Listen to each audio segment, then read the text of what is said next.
Good morning. Wishing our viewers a very happy Raksha Bandhan. I am Smriti Rastogi with Breakfast News. Let's begin the bulletin with the top headlines of this morning. 3 people held by Jammu and Kashmir Police SIT in the Amarnath attack case. Police says Lashkar behind the attack which killed 8 people.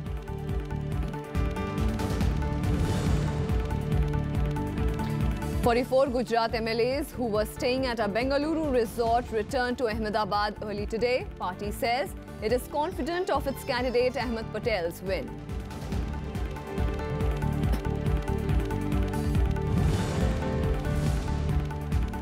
Arun Jaitley visits family of slain RSS worker in Kerala, says ruling CPIM unleashing cadres to eliminate rivals. Chief Minister holds all-party meeting to discuss ways to end cycle of violence.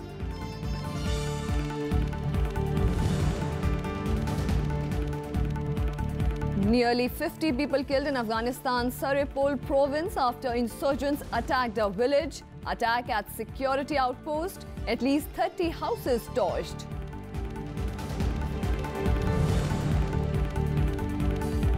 And India grabbed series against Sri Lanka with a win in Colombo Test. Ravindra Jadeja named man of the match but is suspended for 3rd test for breach of conduct.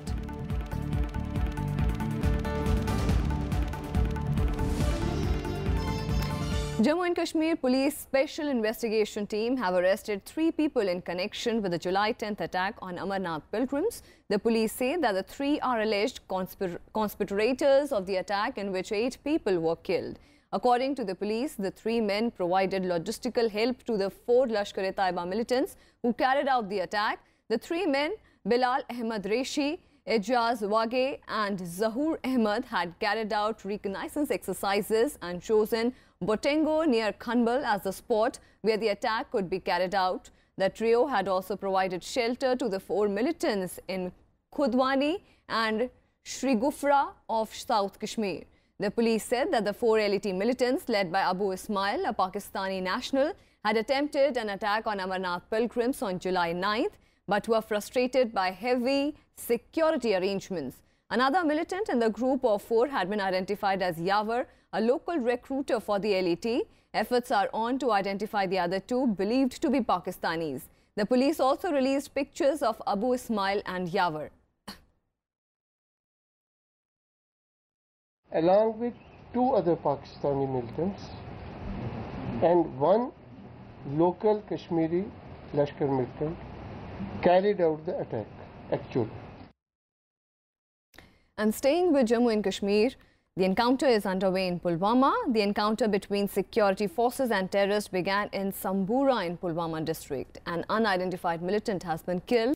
Security forces launched a cordon and search operation in village Sambura late last night, following information about the presence of militants there. The search party of forces was fired upon by the militants, triggering a gun battle. Forces say the identity and group affiliation of the slain ultra was being ascertained. Muhammad Aslam Wani, an alleged Hawala dealer and a close aide of Kashmiri separatist leader Shabir Shah, was arrested on Sunday in connection with a money laundering case against Shah. He was sent to the ED's custody till 14th August by a Delhi court. As per the reports, Wani was arrested in the morning by the ED with the help of state police. The ED had recently got a non-bailable warrant issued against him from a Delhi court. The agency had issued multiple summons for his appearance in the case, but never he appeared. The agency also questioned Shah's wife in connection with the case. She has been summoned again by the agency later this week and has been asked to furnish certain financial documents. Shah, now in the ED custody, was arrested by the agency from Srinagar on 26th of July. The ED had registered a criminal case against the Prevention of Money Laundering Act against Shah and Wani. Vice President-elect M. Venkaiah Naidu has said that terror is the biggest challenge facing the world today. He said this after offering prayers at the Holy Hill abode of Lord Venkateshwara in Tirumala. He arrived by a special flight from Bengaluru at Renigunta Airport and later reached the hills by road. The Vice President-elect would participate in some locally arranged programs in Tirupati and his native village bordering Nellore district. The terror has no religion. It's the enemy of the humanity. We should all not only pray God but also conduct ourselves in such a peaceful manner so that there is harmonious living of all people together and then move towards prosperity. That is the way forward, and the biggest challenge faced by the world and also India is terror. We must all stand united and then fight against terror, speak against terror and work against terror. Venkaiah Naidu addressed a felicitation ceremony for winning the vice presidential polls in Bengaluru on Sunday. The vice president-elect said he has the highest respect for Karnataka, for it had given him an opportunity to serve the country as a Rajya Sabha member for 3 terms. He also said that it is the might of the Indian democracy that made a person from a farmer's family as vice president. Naidu also said he would be very keen to make the Rajya Sabha proceedings meaningful in his capacity as its chairman. Naidu had defeated the opposition's nominee Gopal Krishna Gandhi by a wide margin in the August 5th elections. One person who is born in Nellore, elected in Andhra Pradesh, coming to Karnataka, getting elected 3 times and going to Rajasthan, getting elected from there to Parliament again, and now getting elected to the august office of the Vice President of India with such a margin, who is from an humble background. I don't have any dynasty. I don't have any title behind me, any family title. I'm son of an ordinary person, Manina Maga, son of the soil. That is the only qualification I had. But people of India, in their collective wisdom, they have really given me this honor. I am thankful to them. Vice President Mohammad Hamid Ansari has stressed on tolerance to become an essential national value to promote harmony transcending sectional diversities. Delivering the 25th National Law School of India Convocation Address in Bengaluru, Vice President Mohammad Hamid Ansari said that justice, equality, brotherhood and freedom is the essence of strong democracy. He also added that communal harmony and brotherhood are the identity of the country. He also expressed concern over increasing hyper-nationalism. He said principles evolved by political parties based on religion amount to recognizing religion as a part of the political governance violates the basic features of the Constitution. He presented medals to toppers in various law programs. Chief Minister Siddaramaiah, Governor Vajubhai Arwala and Chief Justice of India J.S. Khehar were present on the occasion. Modern democracy offers the prospect of the most inclusive politics of human history. By the same logic, there is a thrust for exclusion that is a byproduct of the need for cohesion in democratic society. The relationship between identity and inequality lies at the heart of secularism and democracy in India. The challenge today then is to reiterate and rejuvenate secularism's basic principles: equality, freedom of religion, and tolerance. Do we go about creating conditions and space for a more comprehensive realization of the twin objectives of pluralism and secularism, and in weaving it into the fabric of a comprehensive actualization of the democratic objectives set forth in the Constitution. Finance Minister Arun Jaitley on Sunday met the grieving family members of RSS worker Rajesh Idavakod, who was killed during political clash in Thiruvananthapuram. During the visit, Jaitley spoke with his 3-year-old son and his parents. State BJP leaders including President Kummaram Rajashekharan, accompanied by Finance Minister. Jaitley targeted the ruling CPIM in Kerala for political violence in the state, accusing it of using its cadres to eliminate rival party workers. At a condolence meeting after the visiting the family members, Jaitley said that RSS and BJP could not be suppressed through violence. Jaitley said, whenever the LDF came to power, political violence in Kerala has always increased. CPIM countered his claims and demanded that the Union Minister meet the relative of 21 of its cadres allegedly killed by the RSS. Chief Minister Pinarayi Vijayan called an all-party meet to discuss the ways to end the various cycle of violence in the state.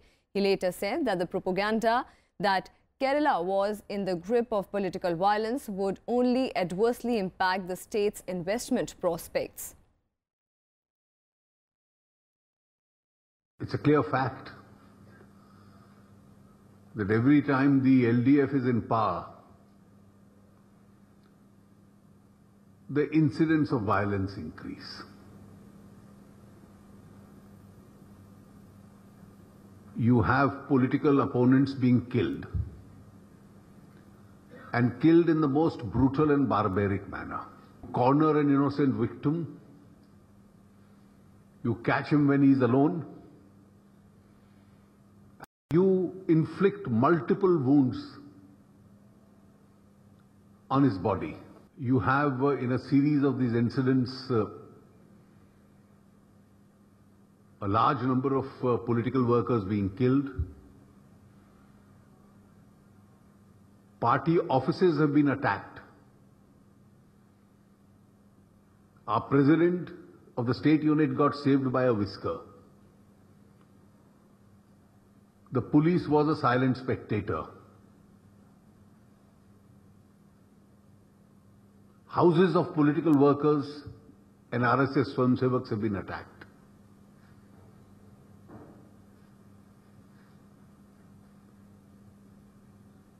Injuries have been caused on a large number of them. It's the responsibility of the state to ensure that the perpetrators of these crimes are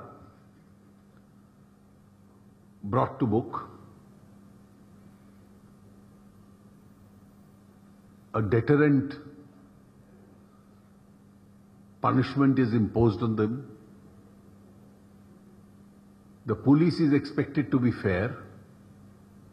And if these two things don't happen,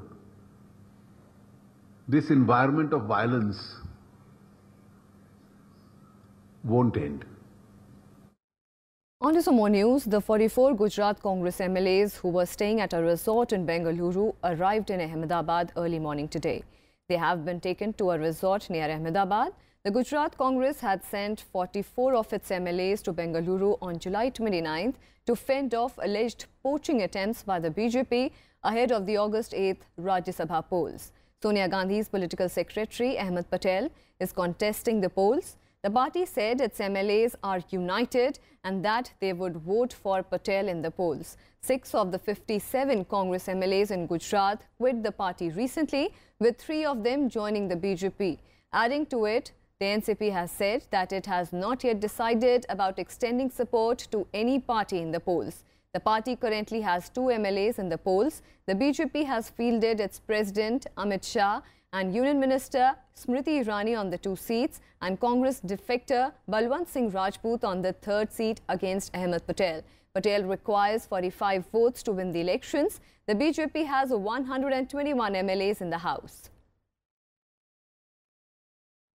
Yes, 100% we are confident. आप जीतोगे? Yes, yes. आपके सारे विधायक आपके साथ Yes. You have seen. No. All are with us. Okay. देखिए 44 साथ में है। मैं कर्नाटक की जनता का तहे दिल से धन्यवाद करता हूं। उन्होंने प्यार दिया। यहाँ के लोग बहुत अच्छे हैं। हमारी लोकशाही बचाने की लड़ाई है, कुछ घंटे बाकी हैं। अब ये तो योगायोग चुनाव की ऐसी परिस्थिति बन गई है, तो अब हमारी 2 विधायकों की पार्टी की भी इतनी अब लोग खोज में लगे हुए हैं।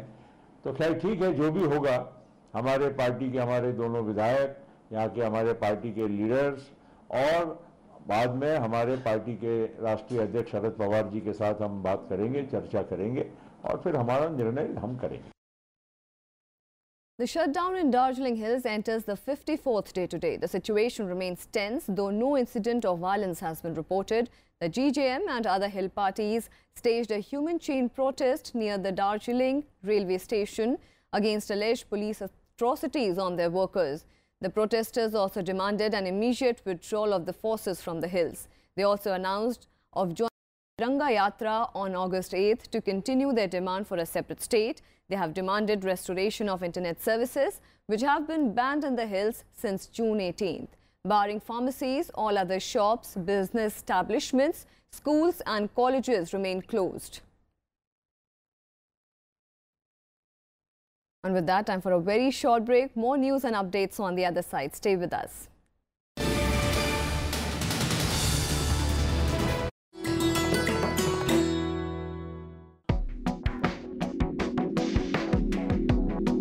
Jade was popular during Mughal era and gained prominence during Akbar's rule in 15th and 16th century. It came all the way from Iran and Central Asia in attractive colors. The royalty had a unique use for it, since jade changed color when it came in contact with arsenic. They started utensils like plates, jars, bowls and even hookah with it, and thereby avoided getting poisoned by rivals.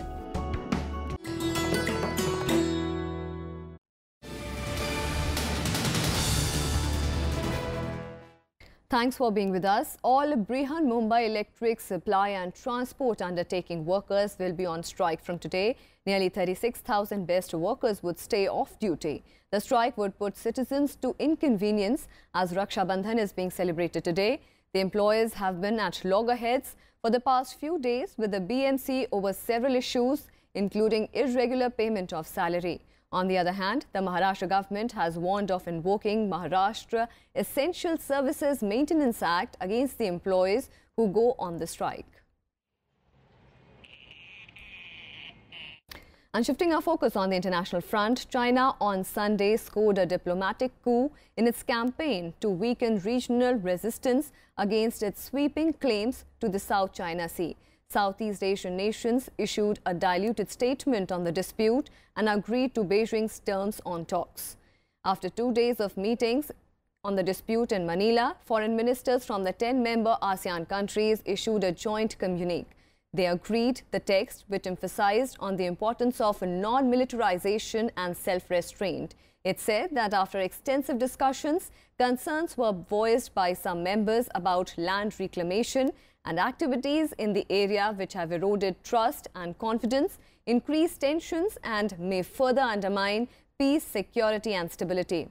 Also on Sunday, the foreign ministers of ASEAN and China adopted a negotiating framework for a code of conduct in the South China Sea. It is a move they hailed as progress, but seen by critics as a tactic to buy China time to consolidate its maritime power. 对话和谈判才是解决半岛核问题的唯一正确的途径。这也是刚刚通过的2371号决议当中所规定的内容，是包括美国在内15个安理会成员一致同意的。We have come a long way since we began our journey in the last 50 years.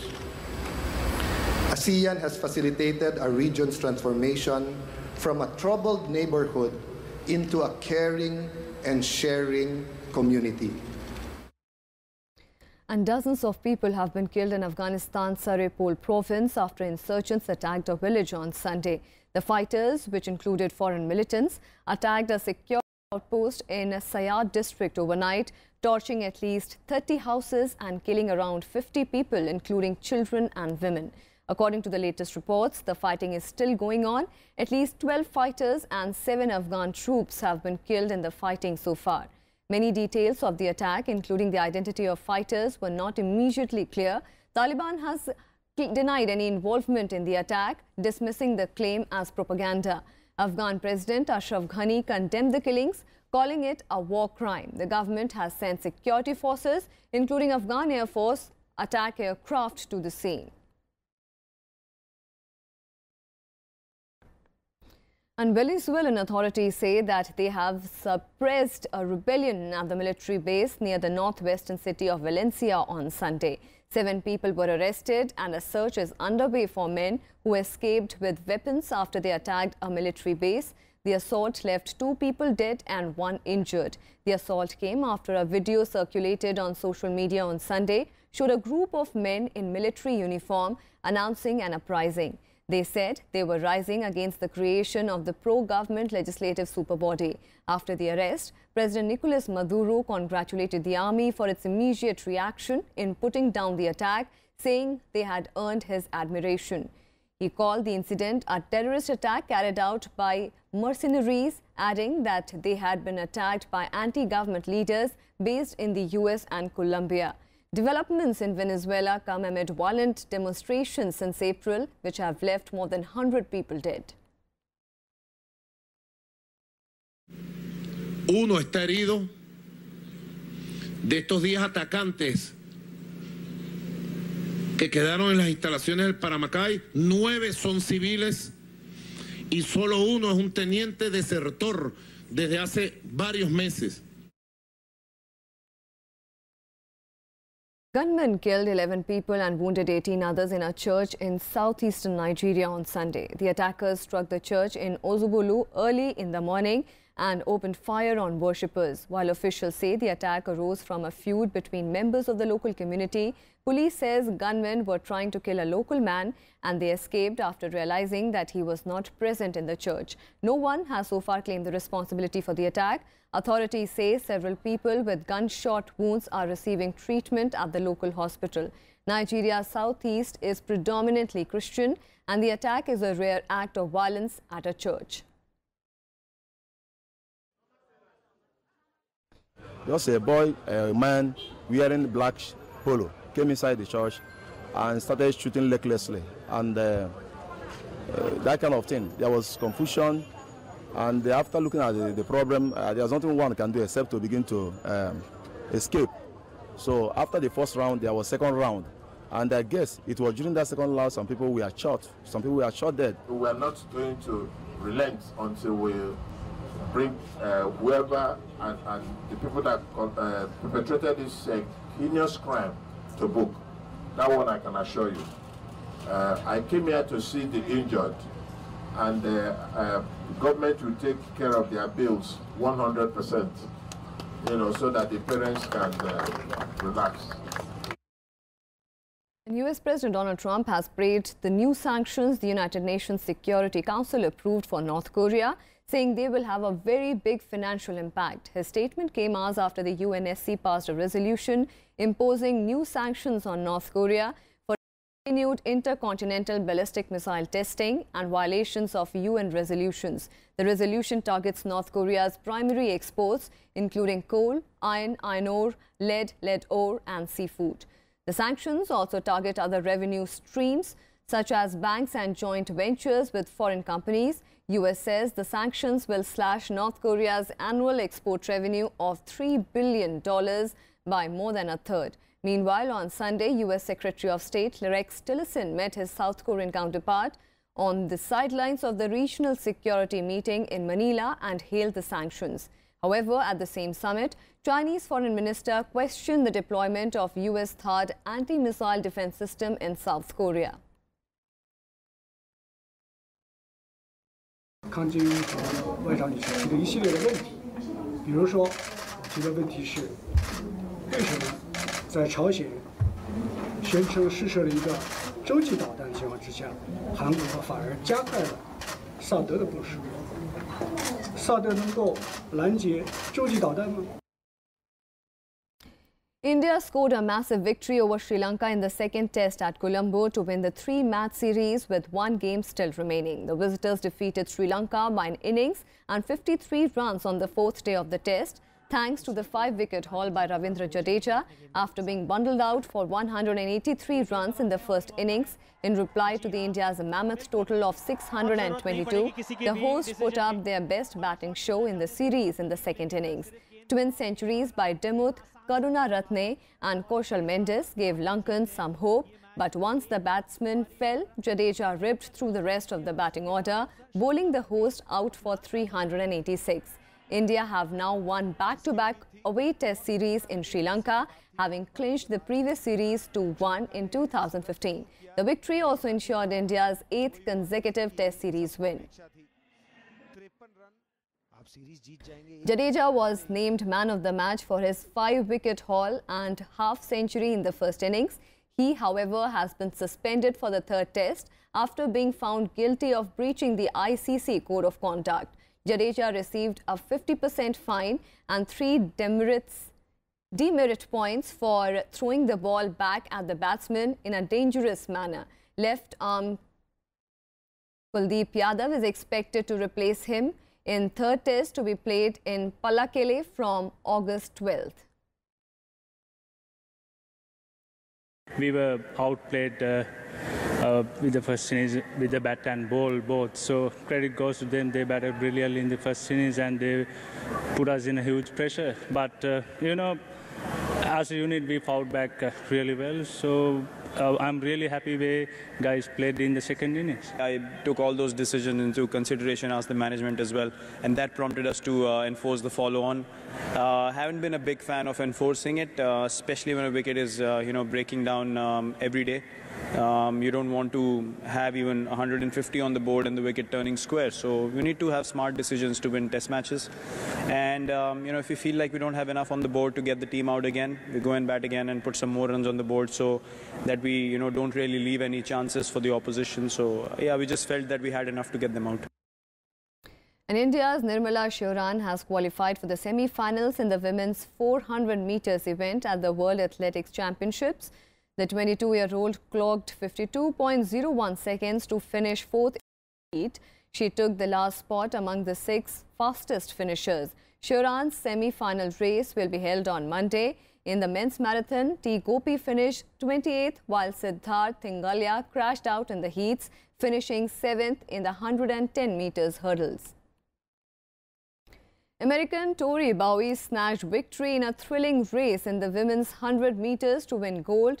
Ivory Coast's Mary-Josie Tarlou seemed set for the victory as she pulled away from the field at the start of the race. But Olympic silver medalist American Bowie made up a huge amount of ground and timed her dip perfectly to win 10.85 seconds. Netherlands' Daphne Schiffers took bronze, while Olympic champion and favourite Eileen Thompson of Jamaica finished in 5th place. In women's pole vault, Greece's Ekaterini Stefanidi set a new national record to clinch the gold in a repeat of the Olympic final in the Rio de Janeiro. Stefanidi beat America's Sandy Morris with a clearing of 4.91 meters to her rival's 4.75 meters. And the country is celebrating the festival of Raksha Bandhan today. President and Vice President have greeted the people on the occasion.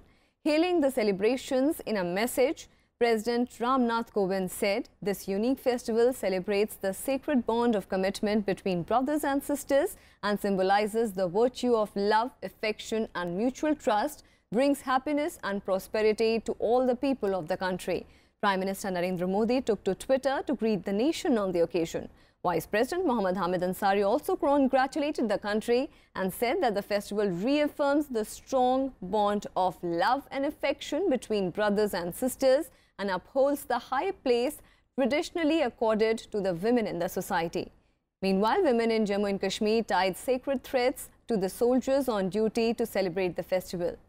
Women and children tie sacred threads to brothers on Raksha Bandhan and brothers vow to protect them.